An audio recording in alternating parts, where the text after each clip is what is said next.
Viernes, 17 de enero de 2025. Materia administrativa. Tesis jurisprudenciales y aisladas. 1 de 1. Registro digital, 202-9812. Tipo, aislada. Tribunales unitarios agrarios. Carecen de competencia para declarar la nulidad de poderes generales para pleitos y cobranzas, actos de administración y de dominio, así como para cancelar las escrituras respectivas.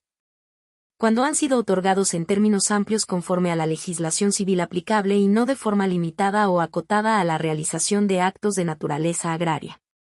Hechos. En un juicio agrario se demandó la restitución de una parcela, y el Tribunal Unitario Agrario ordenó la cancelación de una escritura pública en la que se consignó un poder general para pleitos y cobranzas.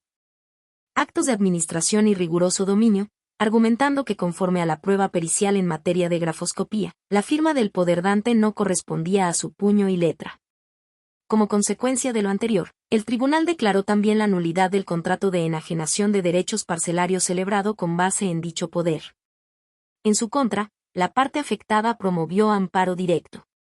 Criterio jurídico. Este tribunal colegiado de circuito determina que los tribunales unitarios agrarios carecen de competencia para declarar la nulidad de poderes generales para pleitos y cobranzas.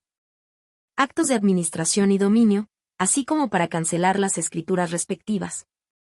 Cuando han sido otorgados en términos amplios conforme a la legislación civil aplicable y no de forma limitada o acotada a la celebración de actos de naturaleza agraria.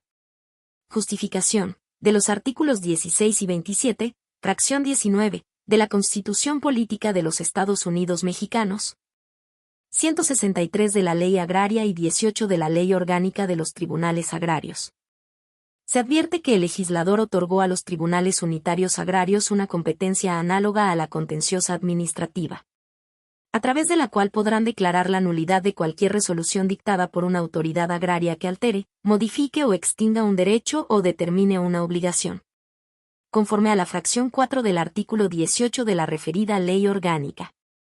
Es decir, los juicios agrarios a que se refiere el artículo 163 de la Ley Agraria son aquellos en los que en materia litigiosa, o de mera jurisdicción voluntaria, se involucra la aplicación o interpretación de las normas sustantivas que integran la propia ley, independientemente de que los conflictos se susciten entre las autoridades agrarias y los particulares, o entre estos últimos.